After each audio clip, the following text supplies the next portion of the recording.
Garrett Blevins here with first day of week 6. I had some speed pulls today and then it decided to go heavy on block pulls to do a little bit of a test, and also wanted to see how my left pec was doing today. So speed sets I knew were going to go pretty well. Decided not to use a belt. The last rep I had slight slowing, my bar speed. So I don't know. It was a good weight. I think it was a good one to pick, and this was a good rep range. Um, but I did feel a little bit slower off the bottom. I tried a slightly different grip progression on the bar today, where I'm just going down not quite as fast as I normally do.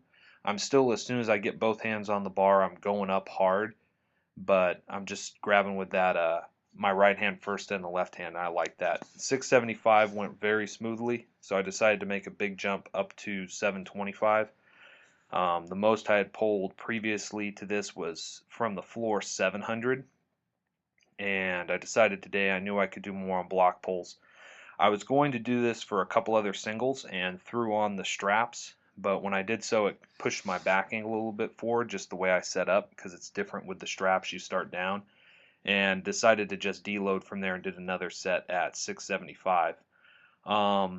My goal was to do a set of 5 on floor press with 335, since I had done a set of 5, I think actually 3 sets of 5 with 315 last week, but 335 felt really good, 365 felt really good, and 385 felt good as well. I would say I got up to about a 9.5 RPE with the 385. It was a rep PR for me as far as what I have recorded. I may have gone a higher set of 5 at some point, but it was somewhere around here. So I was really happy with this. This, I think, is showing me that my chest is pretty much recovered. I'll see if I can do my normal sets and reps this Wednesday. I wanted to talk briefly. I've talked a lot about my understanding of power and what I think Christianity, those who follow Christ, how they understand power. And this is something that's very important to me. I think it's going to be it's something I work on a lot in my own life and try to understand.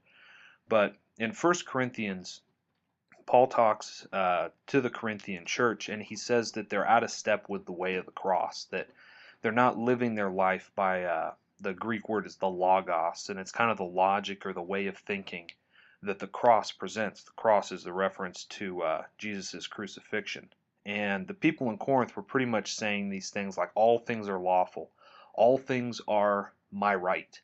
And especially the males in Greco-Roman society in the first century, once they, I believe it's at 18, they would receive what's called the toga virilis. And this meant that they had the right to engage in all sorts of kind of rowdy behaviors. They were kind of full-on men, and they could really do just about whatever they wanted. And the people with that status that became Christians wanted to keep it. They said, according to the culture, I can act in these ways. I can take people to court. I can visit with prostitutes or have them come as really escorts to these high-class dinners that they would throw.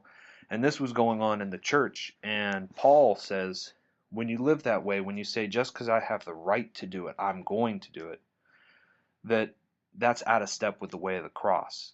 The way of the cross is Jesus, who had the right as God to dominate everybody, that instead used that freedom to serve everybody. And that's the countercultural critique that really is at the heart of Christianity and is something that I'm trying to habituate in my own life. Blessings.